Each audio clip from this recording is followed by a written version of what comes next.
It's great to have you with us from wherever you're tuning in from. For more information about Elevate Church or to contact us, head to our website elevatechurch.me and take us wherever you go by downloading our Elevate Church AU app.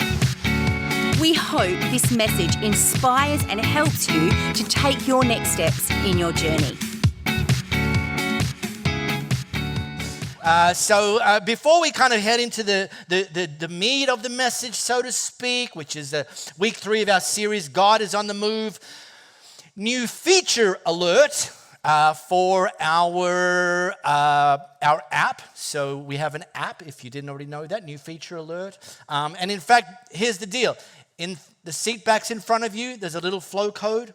And if you're thinking to yourself, I wonder what that does. Well, you can scan that, and it'll take you to our app, which you can download from. It'll take you straight to Apple or Google. It's smart like that. Anyway, the point is the new feature is a section called Message Notes, which I think we probably over-scrolled there, but it's in there. Message Notes. So what we've done is we've put the summary of the message in the app, in the Message Notes section, so you can follow along if you want to do that. It's got the scriptures there, the key points that we're teaching. Therefore, it's obviously available after when you leave here. But it's live now, so the first 3 weeks of our series, including today. And at the bottom of each week's message notes section is a little feature where you can actually add your own notes in. So things that God's sort of revealing to you and showing to you. So there you go. Welcome to 2025, everybody. This is not very revolutionary technology, but now listen. I wonder if early in your life you kind of had the ambition of wanting to be popular.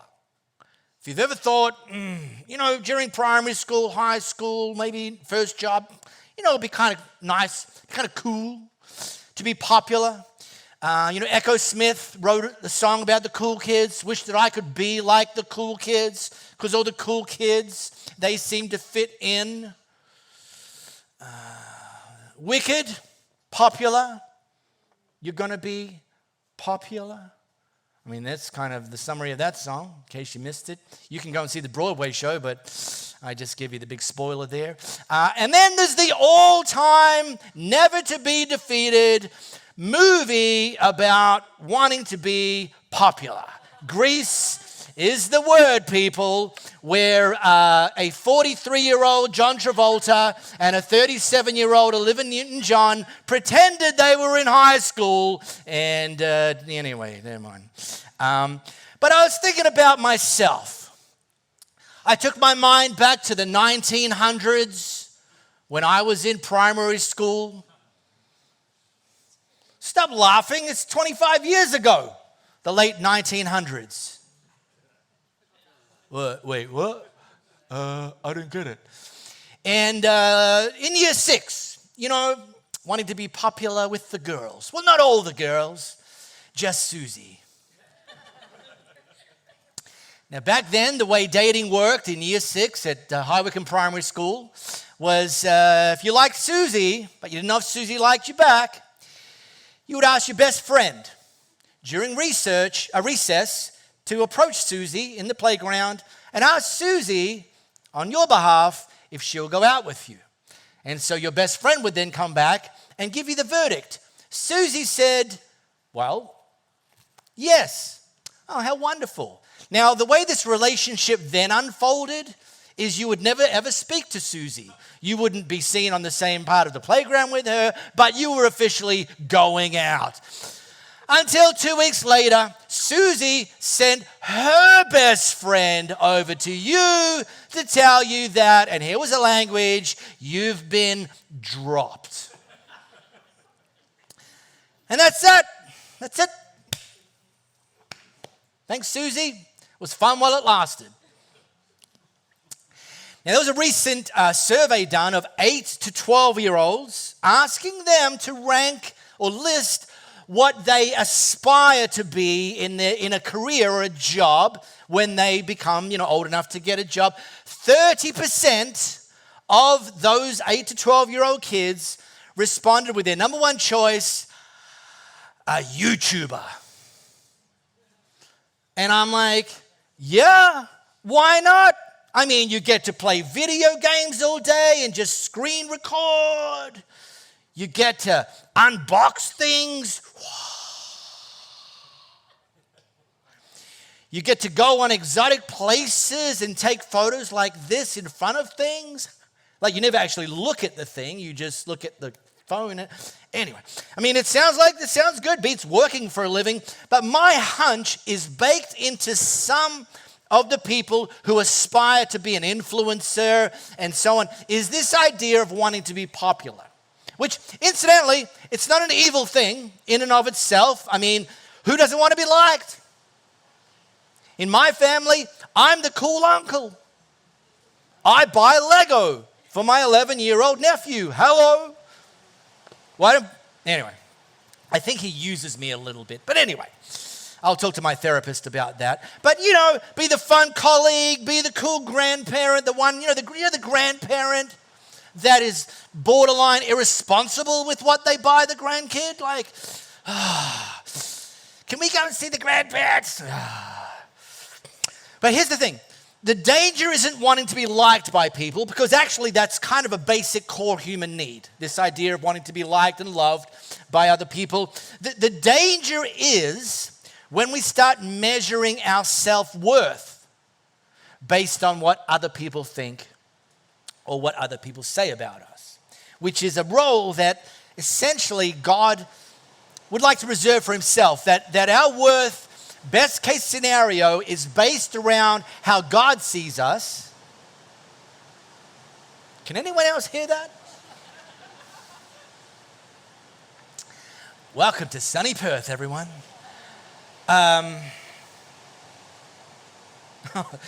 Sorry. Normally I get around on a Vespa. My in-laws are currently in Italy. I have their car right now. I'm trying to preach, but I'm actually thanking Jesus that I have a vehicle with a roof. Anyway, where was I? So, and now if you actually, here's what I've learned. If you learn to get your worth from how God sees you and who God says you are, your level of personal security will actually steadily increase. You won't be secure one day, insecure the next, secure 1 minute, insecure the next, secure 1 minute, look in the mirror the next. Oh my gosh, my day's ruined. You'll be far more secure when you learn, and when we learn to orient our life for pleasing an audience of one, the God who created us. Now, before I go on, what Marco is not saying, everyone listening? What Marco is not, I'm not saying be that person that walks around declaring, well, I don't care what anyone thinks. Because you are now in the category of an idiot, okay? Don't be that person, because here's the thing. If we're trying to be influencers in other people's lives to point them to Jesus, then to be written off or canceled, it's not going to help. So it's important to cultivate a life where we're actually gaining favor with other people, but not do it in a way that causes us to compromise the person that God's created us to be and the things that he's called us to do. This idea of when faced with a choice, and incidentally, not everything in life is going to be a choice between pleasing God or pleasing people. In fact, sometimes pleasing God will cause other people to be pleased. But when faced with a choice, I'm encouraging us, choose to please God. And there's another knock-on benefit. When you choose to please God, you become increasingly immune to getting too inflated by the praise of other people and too deflated by the criticism of other people. I can just tell you, it is a really, really, really strong place to live. All right. Now that you're having fun scanning flow codes already this morning, if you've got your smartphone camera and have the Bible app installed, you can scan this. It's going to take you to Acts chapter 14. I'll leave that up there. Incidentally, if you don't have the Bible app or whatever, we'll show the verses as we go this morning.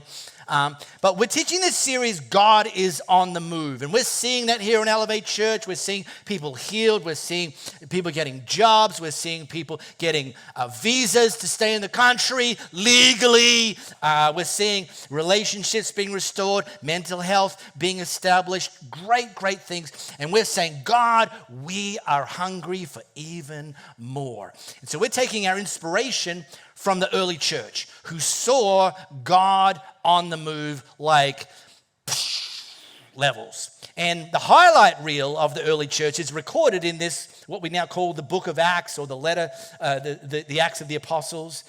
And during this series, we're looking at the second half of that highlight reel, okay? Week 1, we talked about this idea that God moves in challenges, which some people actually don't know that. They think if I'm going through a tough time, God couldn't use me. But actually, God often uses great disruption to do great things. Last week, we talked about this idea that God moves in second chances. If you've messed up, he doesn't cancel you. He wants to reach down. He wants to lift you up, forgive you, restore you, set you free with new plan, new purpose. God moves in second chances. And this was the big idea. Your worst is no match for God's best. That's some great news. Today I want to talk about this idea that God moves in faith. All right, so we finished last week with this great scene where Paul, who went on to become one of the leaders in the early church, he was a Jewish religious leader, and he had a radical encounter literally with Jesus, and he ultimately placed his faith in Jesus. Immediately after that, he started preaching about Jesus, which was phenomenal.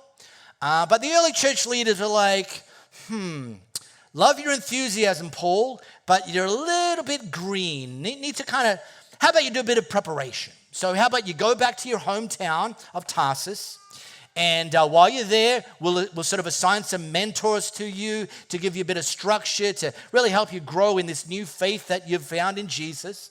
And then, let's see how that plays out. Well, Paul waited and was in this development phase and preparation phase in Tarsus for 10 years. Which is kind of a reminder that preparation matters. And the more that you and I commit to preparation, and I would like to suggest ongoing preparation, not 10 years and then I'm done, I'm fully cooked, I'm baked, I'm ready to come out of the oven and I'm good to go. It's like ongoing. But Paul went on to do phenomenal things, and I speculated, I don't know that he would have gone on to do those phenomenal things if he hadn't applied himself for that 10 years of extensive preparation. All right, so in Jerusalem, the early church leaders, one of them's a guy named Barnabas. The leaders decided it was time to go and fetch Paul. He's done his prep, so Barnabas went to Tarsus, where Paul was, Paul's hometown, and said, good, let's go. It's time to move. It's time to do some stuff. And from that, Paul embarked on the first of what would become 3 missionary journeys. This one, the one we're going to jump into today, was his first, where he went to an area of the world called Asia Minor, which we now know as modern-day Turkey, or Turkey if you haven't been keeping up. All right. We're good. Barney, Paul, Tarsus, missionary journey, Turkey. Everyone, yep, hello?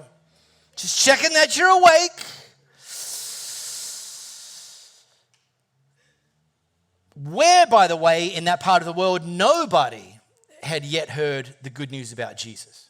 So this was like literally virgin soil. This was literally like they hadn't rejected Jesus. They hadn't even heard of him. So, wow, what an incredible opportunity that Paul went about doing.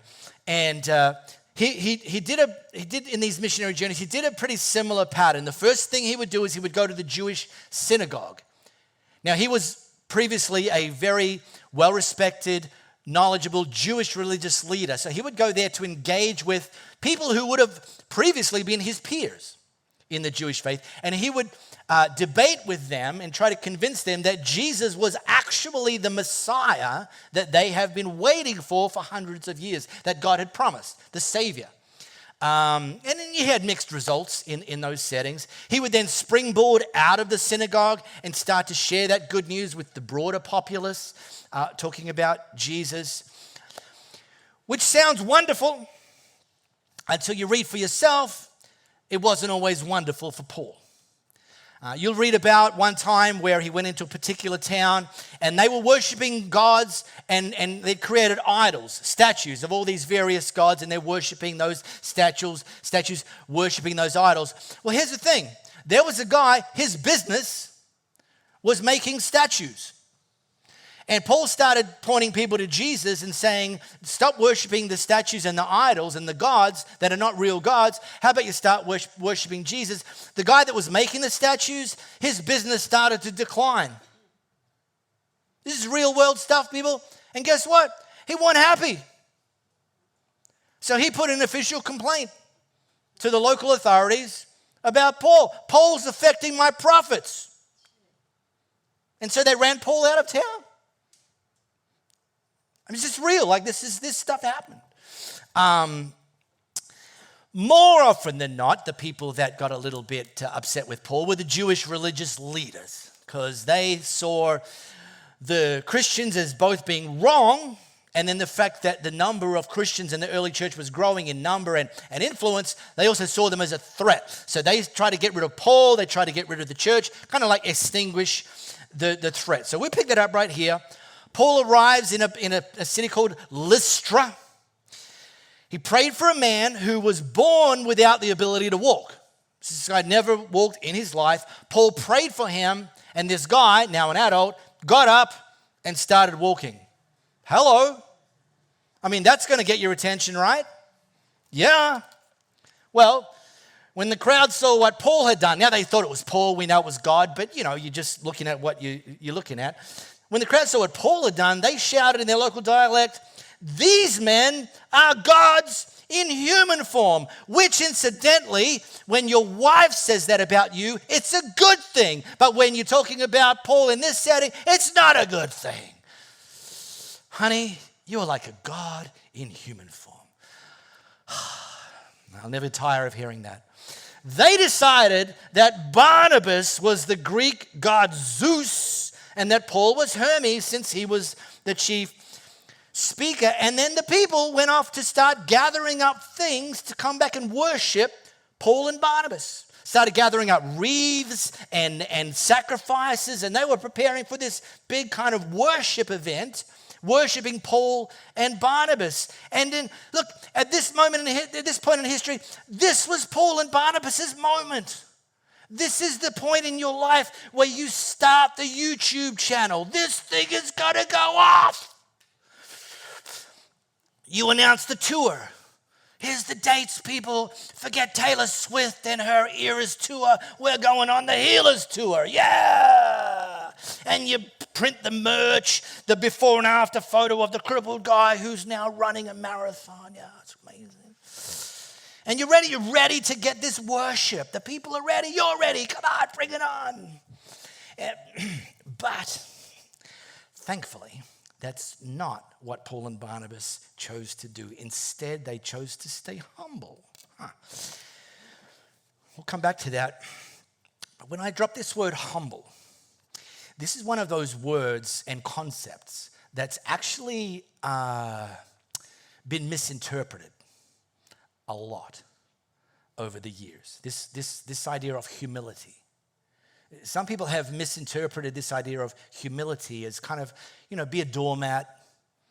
Don't stand out from the crowd. Don't do anything impressive, because that's not being humble.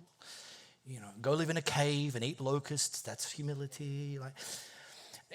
One of the best definitions comes from author C.S. Lewis. Humility is not thinking less of yourself, because incidentally, in case you missed it, you were created in the image and likeness of God. So don't think of yourself as less. You're actually devaluing what God's created when you think of less of yourself. But it's thinking of yourself less. Humility is putting yourself second. Humility is putting God first, putting other people's first. Of having the priority in life is, God, how can I be used, little old me, to affect change in the world, to influence other people, that we actually don't try to push to the front of the line. We actually stand where God wants us to be and trust that He's going to use us. Now, honest question, everyone got their adult pants on? Big boy pants, big girl pants? It's a metaphor. All right. You don't have to answer this, but just for yourself, what do you think of when I say the term people pleaser? What's the first thing that comes to your mind? Like, is that a good thing? Is it a bad thing? Is it a Jesus follower thing? Like, is that something God's called us to do?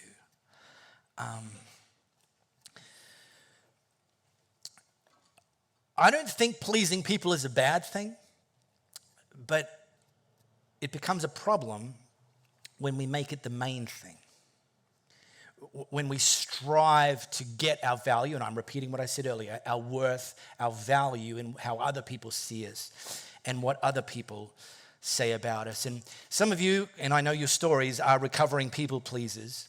And you will, and when you meet a people pleaser or a recovering people pleaser, they will be able to tell you that being a people pleaser is like having a monster move into your house.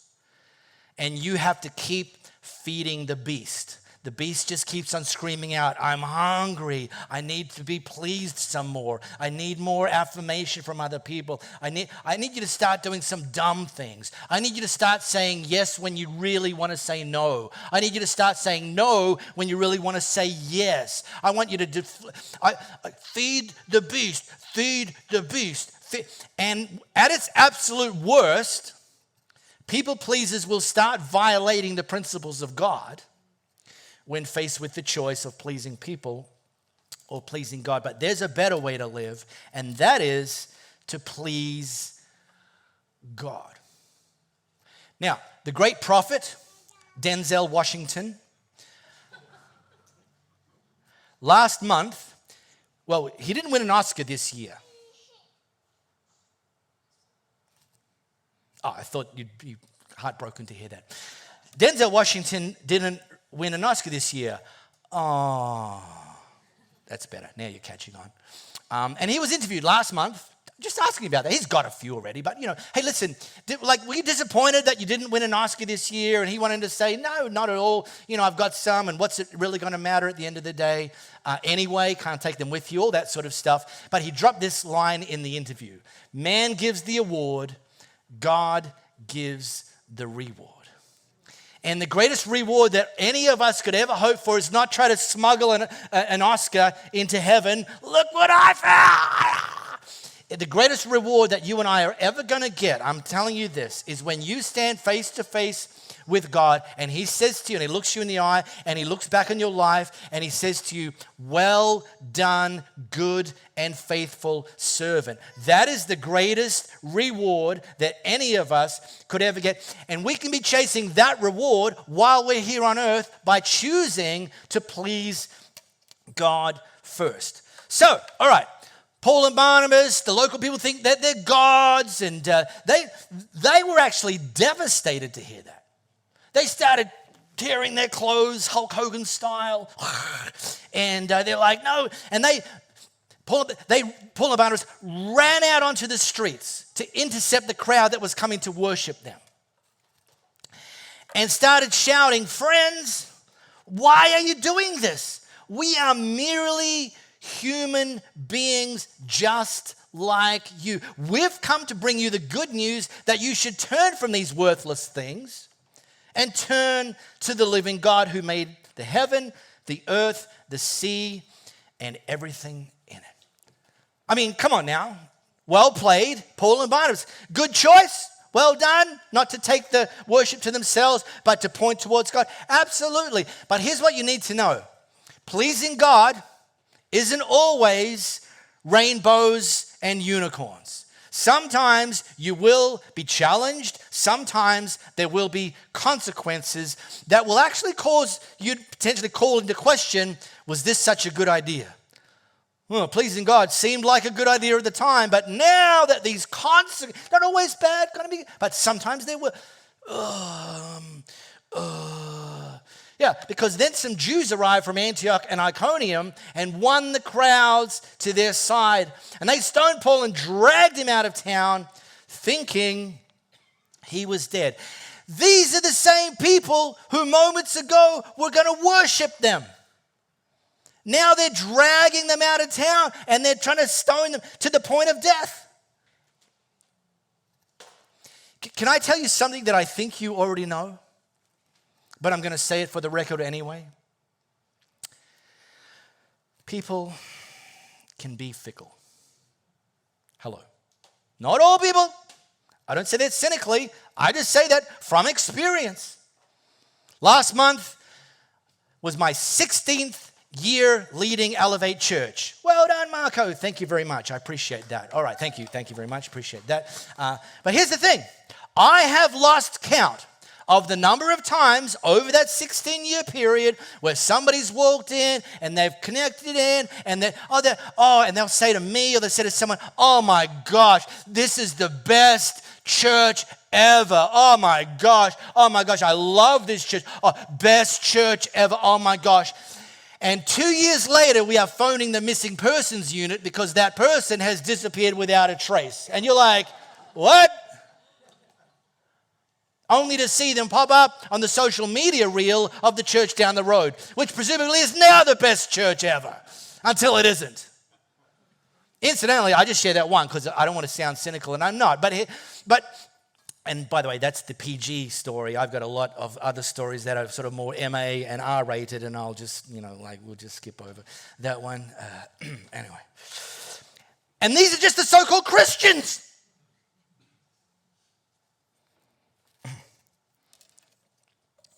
But this attempt at killing Paul was about more than just killing Paul.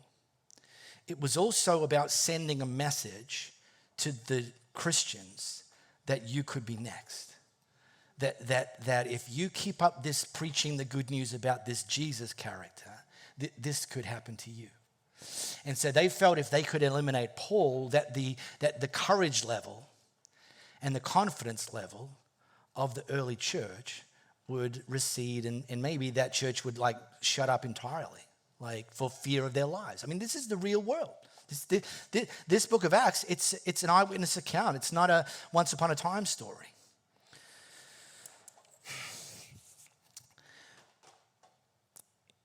When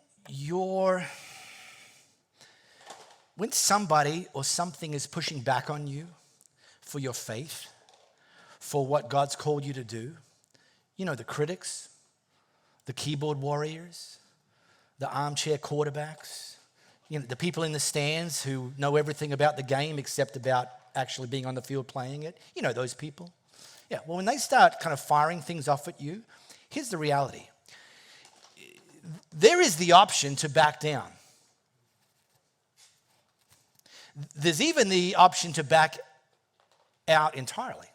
I mean, just to say, those options are on the table. I'm not saying they're good options. I'm just saying the reality is at any point in time, we're pushing forward, pleasing God, doing what He's called us to do, and something or somebody or circumstances or critics or disappointment or all of the above come at us, and we're thinking, is this even worth it?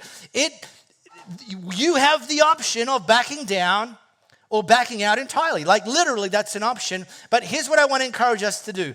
When that happens, and it will, that things and people and circumstances and opinions and critics and so on come against you, be like Paul, the dead guy. Or was he? But as believers gathered around him, Paul got up and went back into the town. And I'm going to finish right now with a summary of Paul's testimony in this moment. And you won't even have to go to Bible college to learn this. Paul's testimony in this moment is 2 words.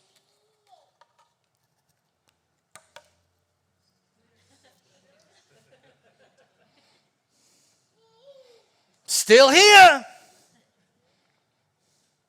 You tried to kill me. Those weren't pebbles you were throwing at me. No one was skipping stones. No, this was designed to kill me. Guess what? Still here. You tried to kill me and take away the courage and the confidence of the early church. Guess what, church? Still here. I mean, come on, you want to make a t-shirt with AliExpress, maybe just put this on there. You try to take me down, still here. You try to take me out, still here. You started saying those nasty things about me. Guess what? Still here. You try to cause me to question whether I should please God or please you.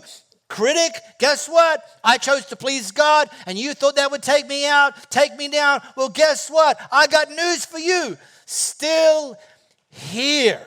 That job, you got overlooked for the promotion because you refused to compromise your values and fudge the numbers or be a jerk to those, the unpopular person in the cubicle next because they're an easy target. But you chose instead to befriend them and affirm them and speak life into them and pray for them. And then Freddie Funky Popular over here got the promotion even though you were more qualified for it. But guess what? You turned up on Monday and you said to your boss and you said to your colleagues, hey, good morning. It's a brand new week. And guess what? Still here. Hello. We really hope you got a lot out of this message. If you live in the Perth area, we'd love for you to join one of our live experiences. For times and directions, as well as information, head to our website, elevatechurch.me. For those of you beyond the Perth area, we'd love for you to connect with our online experience, which premieres every Sunday via YouTube and Facebook Live, and on demand immediately after. And to partner with us to reach more people by giving financially, head to our website, elevatechurch.me, and also download our Elevate Church AU app.